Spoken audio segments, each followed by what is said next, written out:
Olá, meninas e meninos! Como vocês estão se sentindo hoje? Sejam bem-vindos a este canal, o Linguística Descomplicada.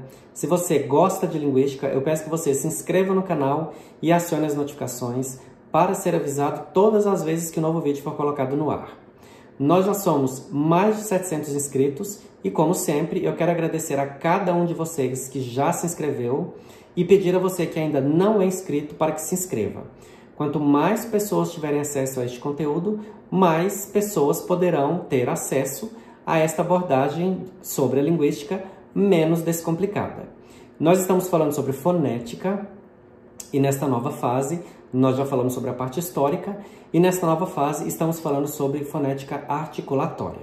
Eu quero mostrar para você os livros nos quais eu estou me baseando para esta parte sobre fonética articulatória, tá?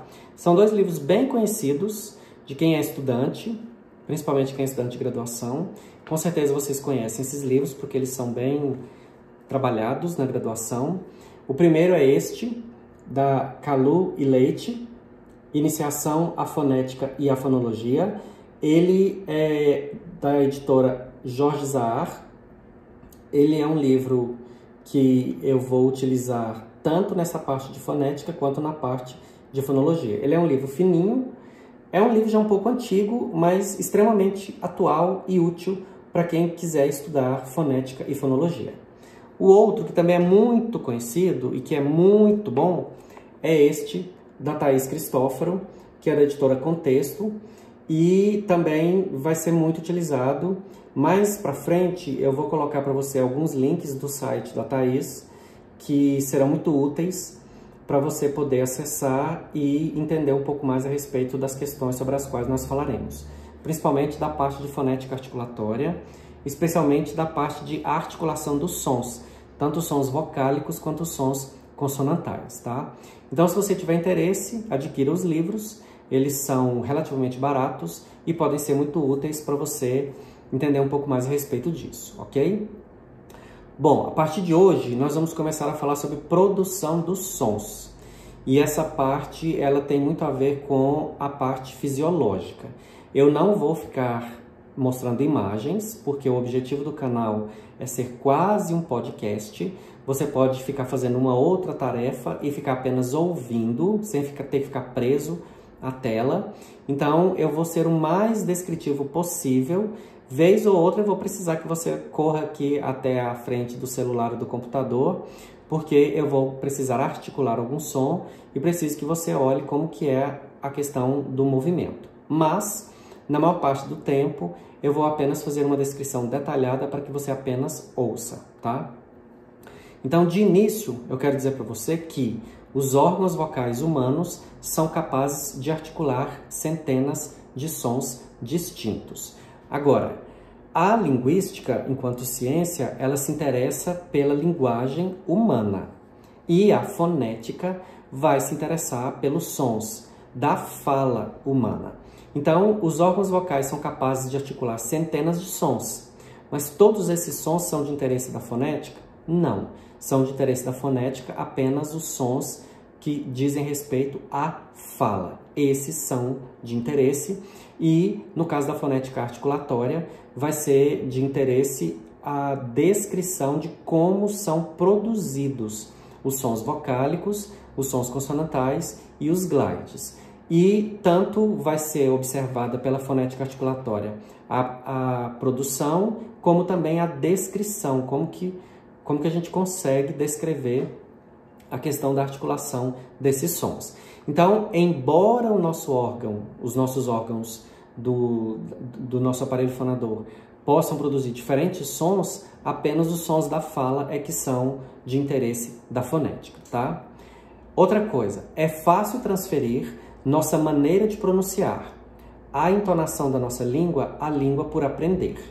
Os órgãos do aparelho fonador, lembra que no vídeo anterior eu falei para você que tem órgãos que são chamados de articuladores ativos e órgãos que são chamados de articuladores passivos. Quando nós somos bebês, toda a nossa estrutura corporal ela é muito crua, digamos assim. Você vai ver que grande parte dos órgãos que constituem o nosso aparelho fonador é muscular. Então tem muito músculo nessa parte responsável pela produção da nossa fala. O que é um músculo? É uma estrutura fibrosa que, dependendo do tipo de movimento que faz, se torna mais ou menos tonificada. Então, quando você pega um bebezinho e você olha a língua membro dele, você vai ver que é quase como um papelzinho. E quando o bebezinho se vê obrigado a mamar, preferencialmente na mamãe, levando em conta todos os benefícios que a amamentação traz, existe também um benefício para a articulação do que um dia vai ser a fala dele. A língua é músculo e, como todo músculo, ela precisa de esforço para ela ser tonificada. Eu não sei se você já observou, mas o bico do peito da mamãe é cheio de buraquinhos que são minúsculos. Para o bebê conseguir extrair o leite dali, ele tem que fazer força. Essa força vai envolver movimentação tanto da língua, membro, quanto de outras estruturas musculares sobre as quais eu vou falar com você na sequência. Então, para o bebê é extremamente importante a amamentação, do ponto de vista do que um dia vai ser a fala dele, para tonificar a parte muscular que ele vai precisar de ter tonificada para a articulação.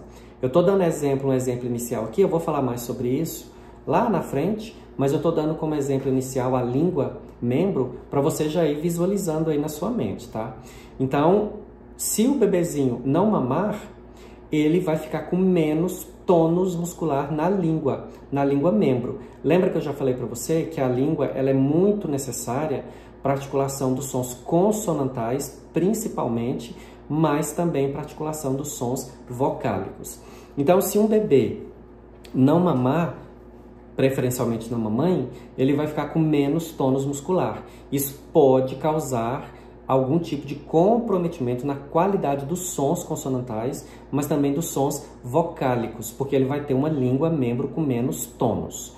Quando o bebê não mama no peito da mamãe e vai para a mamadeira, o ideal é que essa mamadeira tenha um buraco muito pequenininho. Não faça um buraco grande para que o bebê não tenha esforço. O esforço na amamentação inicial, ele é extremamente necessário para tonificar a língua e outras estruturas musculares sobre as quais eu vou falar na sequência, o que vai ser muito exigido quando ele começar a falar.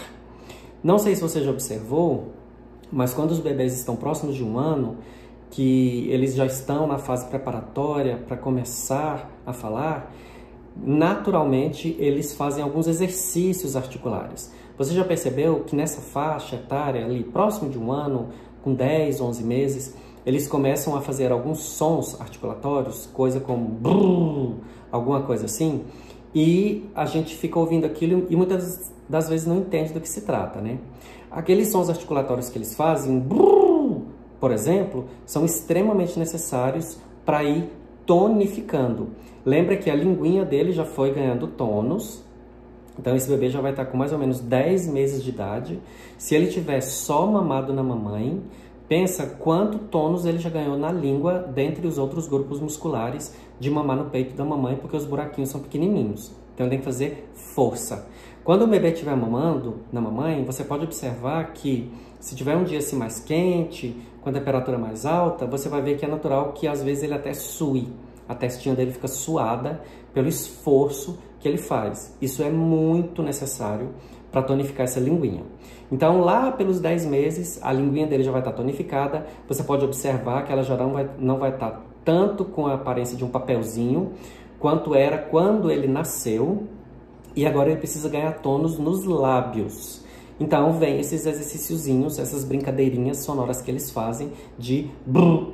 Então, a gente pode brincar com eles. Quando eles fizerem brrr, a gente faz brrr com eles, para poder mobilizá-los ainda mais a fazer esses sonzinhos articulatórios. Esses sons de brrr, brrr, são extremamente necessários para eles ganharem tônus nos lábios, o que vai ser muito útil para articular tanto sons consonantais, mas especialmente sons vocálicos. Lembra que eu falei para você? A modulação dos sons vocálicos se dá especialmente pelo movimento de lábios, língua, a língua membro e mandíbula. Os lábios são extremamente necessários para a articulação dos sons vocálicos. Então, é fácil transferir nossa maneira de pronunciar, a entonação da nossa língua, a língua por aprender. Por quê? Porque essa parte muscular, ela é móvel. A parte muscular, lembra dos articuladores ativos? E essa parte muscular que é móvel, ela vai se moldando à língua que a pessoa vai falar. Então, se você vai falar uma outra língua, é natural que você acabe adquirindo a entonação. Mas não precisa ser só outra língua, tá? Pode ser que no caso do português, do Brasil, um outro sotaque. Então, você mora, no meu caso, eu moro em Goiás, se eu for para o Nordeste, com o tempo, eu posso mudar a entonação, ficar mais próximo da entonação deles e vice-versa.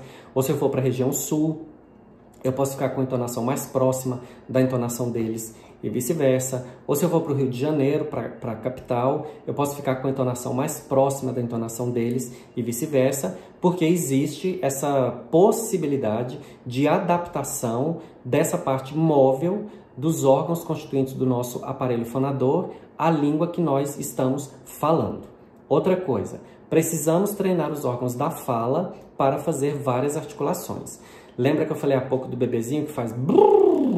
Então ele está começando a ganhar tônus nos lábios e gradativamente, dependendo da língua que ele vai falar, ele vai acostumando e adaptando essa parte ativa, essa parte móvel dos órgãos do aparelho fonador à língua que ele está em processo de aquisição. E aí, cada língua tem as suas peculiaridades dentro desse aspecto articulatório, dentro desse aspecto de molde que vai sendo construído gradativamente quando nós somos bebês.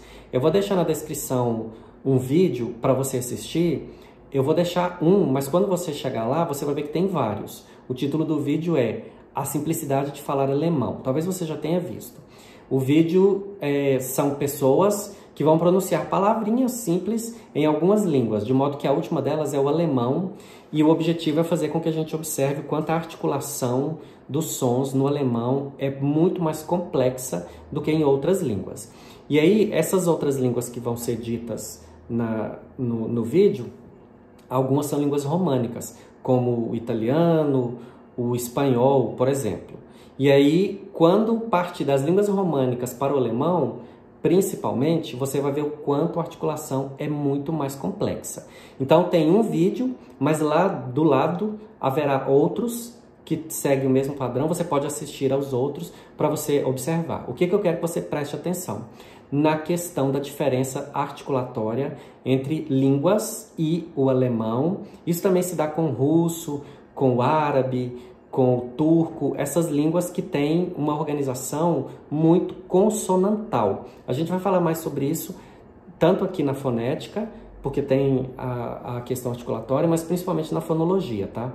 Que eu vou chamar a sua atenção para a organização sonora das línguas em consoante, vogal, consoante, que é o que acontece em geral com as línguas românicas, mas as outras línguas, como o alemão e o russo ou o turco, por exemplo, em que tem um predomínio muito grande de consoantes e menos ocorrência de vogais. Quando a língua segue este tipo de padrão de organização, a articulação é muito mais complicada. Então, para nós que somos falantes de língua românica, falar alemão, russo ou turco é muito mais difícil. Por quê?